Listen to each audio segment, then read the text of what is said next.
Here we are at the beautiful Holiday Inn Resort. Me and Travis are gonna teach y'all about sight fishing. Look at that! You're short. Dude, he crushed it! Your eyes are what the predators use. Why not use what we're best at, which is seeing things? There he is! Nice! Sight fishing, I like to set the mood for one fish a day. Once you accomplish that, then you're successful and we can move on to the next one. They're all over it. Got him! Look at that. Sight fishing on the beach. Most of the time, our sight fishing revolves around looking for fish. Sometimes, though, it revolves around looking for birds. Once we find the birds diving, we know we found the bait.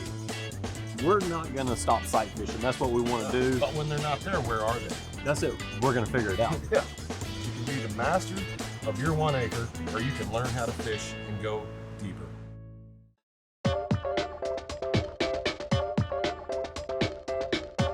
Yeah, look at that!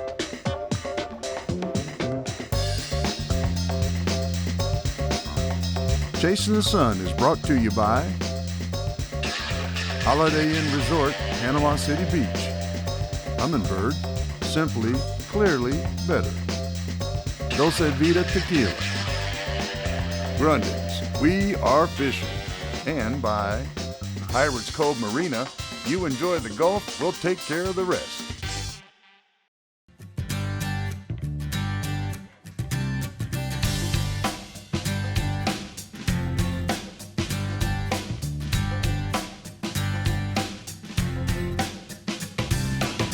Here we are at the beautiful Holiday Inn Resort. Me and Travis are gonna teach y'all about sight fishing.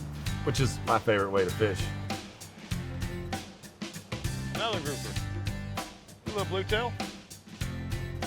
The only thing better than catching a fish is being able to see them Eat the lure so you can catch the fish. It's so much fun. I mean, when we throw a term out there like sight fishing, that's a pretty broad deal, I right? mean, you could be in 2,000 feet of water, over sand, over mud, in the backcountry, in the grass. It could be anywhere, Sometimes we talk about sight fishing and we're not even using our eyes, we're using electronics. right? So basically, your eyes are what the predators use. It's what we use. That's why they're in the front, so we can judge distance. Why not use what we're best at, which is seeing things? You're all up on him. He's on it. He's All on it. that. I don't know if it is red. I don't know, but he definitely chased it. Yeah. You see everything out here. You know you're not wasting time. I mean, we're not gonna fish unproductive water because we're sight fishing, which means when we cast, we're throwing at a target. Is this fish right here to the left, Travis? Yeah, right there, yeah. Look at that! He's short. Dude, he crushed it! Yeah, he did. Like he saw that jig hit the water and he turned and ran at it. If you're gonna come sight fishing here or anywhere really, I mean, we're not shooting fish in a barrel. We are looking, we're covering a lot of water and we're looking for those fish. So patience has gotta be on your mind.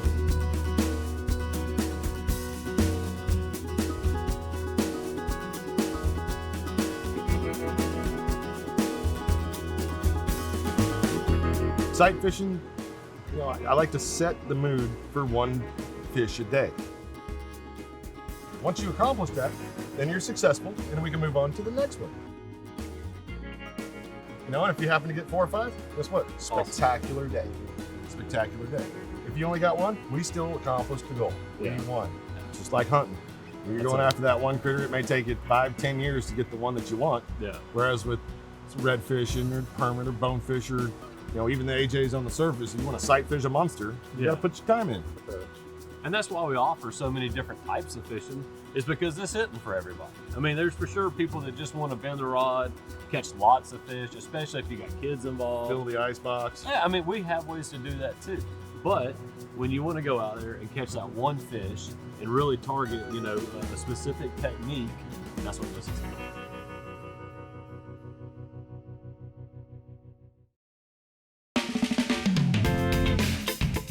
If we have a northeast wind, that tells me I want to get on that beach because that's what makes that beach slick calm.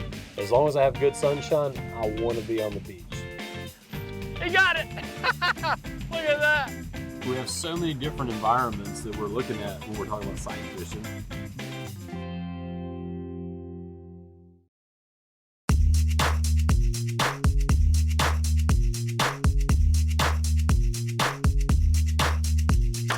So most days when I hit the water, I'm gonna try to sight fish something. Usually the weather is gonna dictate which one that is. If we have a northeast wind, that tells me I wanna get on that beach because that's what makes that beach slick calm. As long as I have good sunshine, I wanna be on the beach.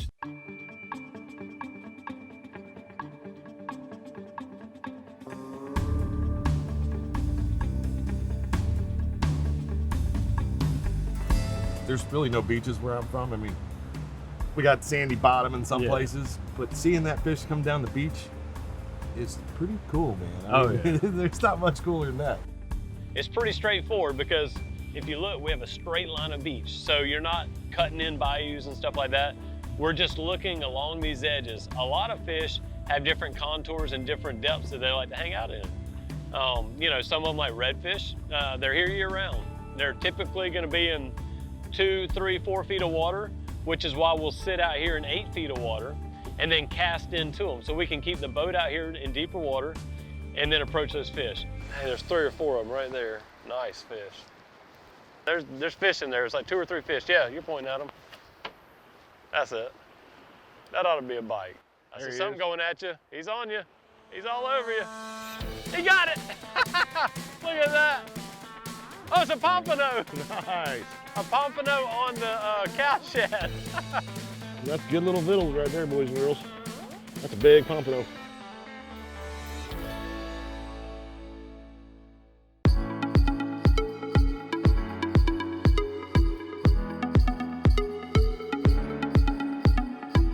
We have so many different environments that we're looking at when we're talking about sight fishing. But to me, there's something about that super skinny water in our bay and those redfish get up there like crazy shallow, where if I had to pick one, I don't want to because I like them all, but if I had to pick one, that redfish that's up there in ankle deep water that's my favorite.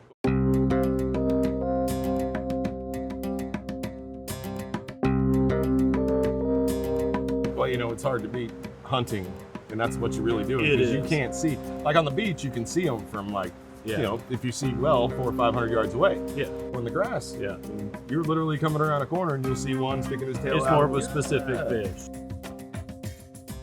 Right on. Look at him. His tail's coming out of the water. Is it 2 fish? Yep. Oh, and 3 of them. 3 of them.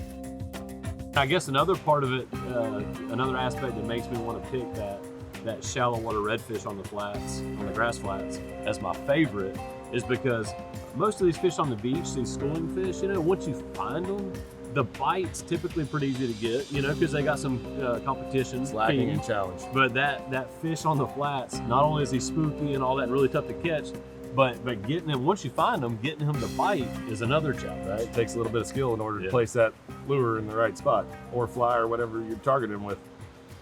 I'd just kind of come right through there, see if you can't get him, at least get him to move. Give up his position.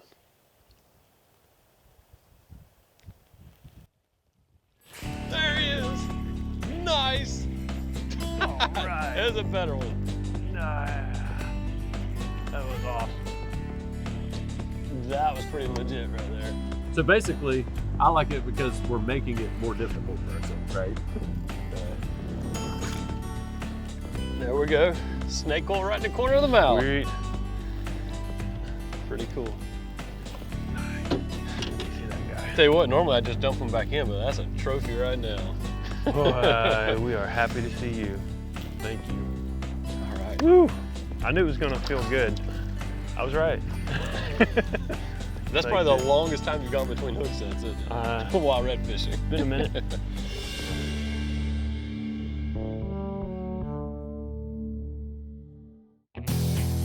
Most of the time our sight fishing revolves around looking for fish. Sometimes though, it revolves around looking for birds. That's the stuff right there. Look at it right here beside the boat. Look at it, oh my gosh! Woo-hoo! I've caught a lot of jack crevalles in my life. That would be the biggest.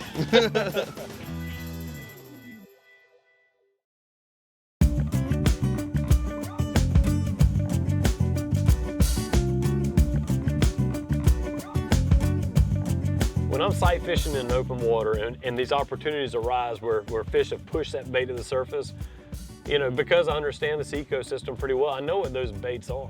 So I'm gonna have rigs already made up on every rod that's gonna somehow match those baits. Now I might have a little variety in there, some jig heads that weigh a little more if I wanna get it down a little deeper. Or I might have a top water that's gonna stay on the surface just so we can see a cool bite, you know, on top. But they're gonna mimic the bait that those fish are feeding on. I don't know about you, but I know with me, if something swims by that's not exactly what we're going after, I'm gonna catch that fish. Yeah, and one of the good things is we're usually using a lure that is not specific to a species of fish, but basically it's imitating a food source. Right? So like when you're throwing that pompano jig, we call it a pompano jig. Well, when that pompano's up there feeding on sand fleas and the jig is imitating that, if a redfish swims by, he's eating the same thing, it's gonna work on him too. You want to have rods rigged and ready to go. And you want to have a variety. I keep 10 rods on here rigged and ready to go all the time. And knowing the characteristics of behavior of each of the different species too. Say a jack swims by, you know, you can swim it faster and twitch it a little bit, he's gonna swim up and eat it. Yep. Whereas you get a cold water redfish, you gotta slow it down and drag it a little bit, and he's gonna swim over and eat it. That's right. Same lure does everything you need it to do as long as you recognize when you need to change it up. They're all over it. Got him! Look at that. Sight fished him on the beach, and he was going the same direction I was, so the lure was coming at him, but as I saw him going to it, I stopped him, which is why I didn't know he was on there. Read the fish, you know? Yeah. Every fish at different times wants different things. Like I tell everybody, you gotta talk them into eating.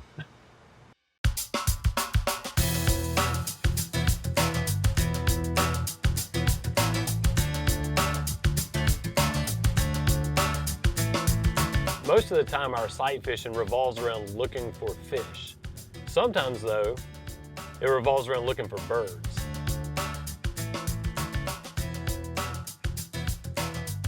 When we're sight fishing for fish that are busting on the surface of the water, eventually we'll see the fish. But the first thing that cues us off that something cool like that is happening is the birds diving on the bait. Once we find the birds diving, mainly pelicans, we know we found the bait because pelicans don't dive if they're not feeding. So once we find the bait, we know that that bait's on the surface for a reason. The pelicans are hitting them from the top. You know something's coming from the bottom that's pushing those baits to the surface. That's the stuff right there. Look, right here, right here, right here.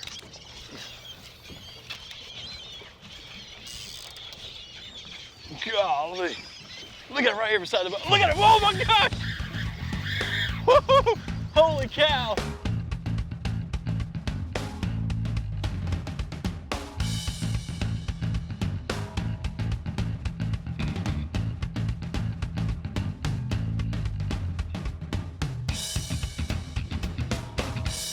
Golly. Well, Kyle, I can say I've caught a lot of jack crevalles in my life. That would be the biggest.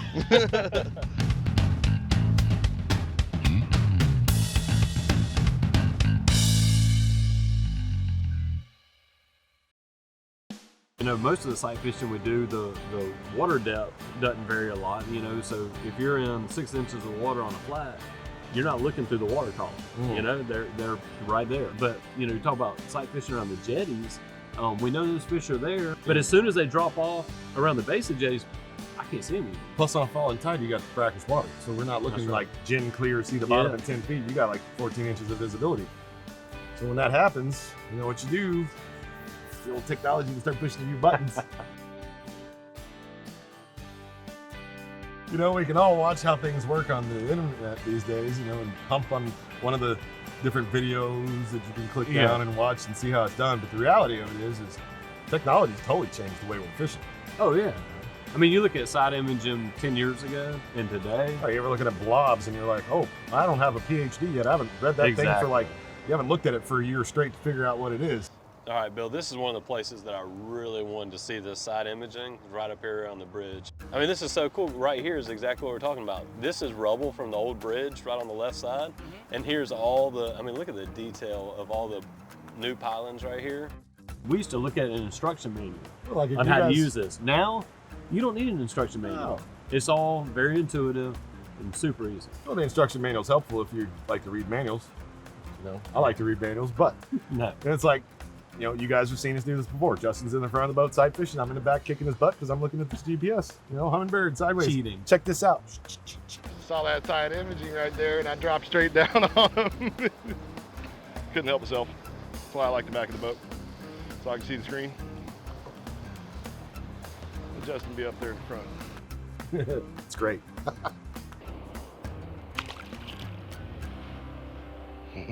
Future fillet. So who's going first? I tell you, we throw for go. Oh my gosh, all right. That would be pretty good. That's so funny. We never have it all figured out, and it makes a lifetime of adventure. You can be the master of your 1 acre, or you can learn how to fish and go deeper. Chasing the Sun has been brought to you by Minn Kota. Half pitch tackle. Get out there.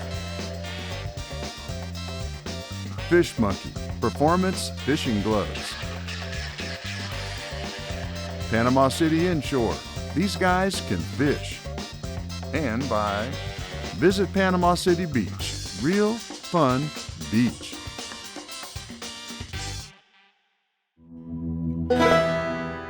Axe throwing. That's what we're Hey, doing. I don't know exactly what this is. I've never been here before. I've never thrown axes, but it looks like a lot of fun. I love the sign, so we're gonna go see what's inside.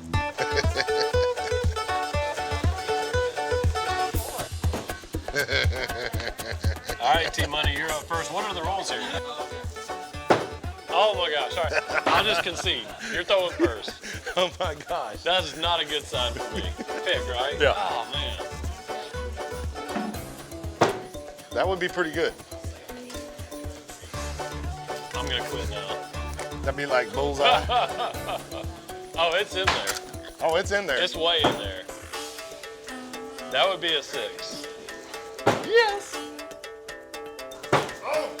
Oh my goodness. Are pretty good. I mean, he's still gonna beat me though, but I'm gonna give him a chance. That's never a good sign. I always say, like, first cast, if you catch a fish, you might as well just go home right there. My turn? Your turn. My turn. Get in there. That was funny.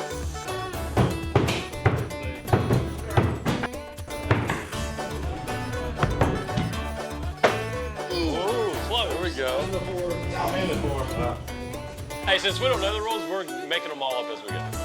In Travis and Justin axe throwing, if the blade touches the line, you get the better score. That means I need a bullseye. So if you get a bullseye right here, then a 4 only ties for me. No pressure.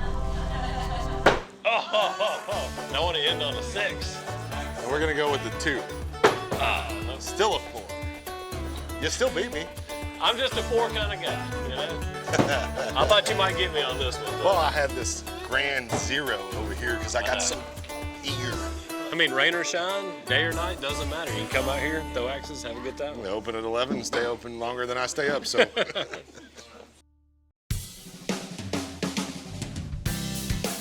20 years ago, you know, I was sight fishing only, living in Louisiana. Yeah. I was one of the very first ones, and we were chasing fish. And my buddy Jose Webby came out, and we filmed a show. And it's something he said to me stuck with me forever. He goes, "You can be the master of your 1 acre, or you can learn how to fish and go deeper." What are all these, I Justin? don't know. They're all right here, see 'em? I don't want to know what the fish are doing when they're in one spot. I want to know what the whole picture is. Yeah. Where they go when they're not where I am. You sorry rascal. You hear him? That's why you call it a pigfish. I look at the different fish that we fish throughout the year here, and year after year, we get to see that cycle replay over and over every year. But no matter, you can stay in the same place and fish it year after year like what I did, and it's different every year. You know, you'll see similarities, but there's little differences every year, and that's what keeps it so interesting. Man, right. Look at on the nose. We're not gonna stop sight fishing. That's what we want to do. But when they're not there, where are they? That's it. We're gonna figure it out. Yeah. And it changes all the time, so we never have it all figured out. And it makes a lifetime of adventure. That's it. And what am I going to do tomorrow if it didn't work today? You know, and the most important thing I can tell you is that there's no wrong way or right way. There is what's working that day and what's most efficient. You know, if the fish aren't on the flats, there's a reason for it. Where are they? Go figure it out. It doesn't take catches to be a successful day. Right. I mean, Learning something new. that's it. success. We're learning stuff. That's your big success when you're learning stuff. You know, hopefully we shorten that learning curve for people and get them on fish a little quicker than if they were just doing it on their own. But at the end of the day, you're always going to be out there learning something. Right. There's no right or wrong. There's only efficient, and you're inside the box or outside the box, but don't get trapped in that box.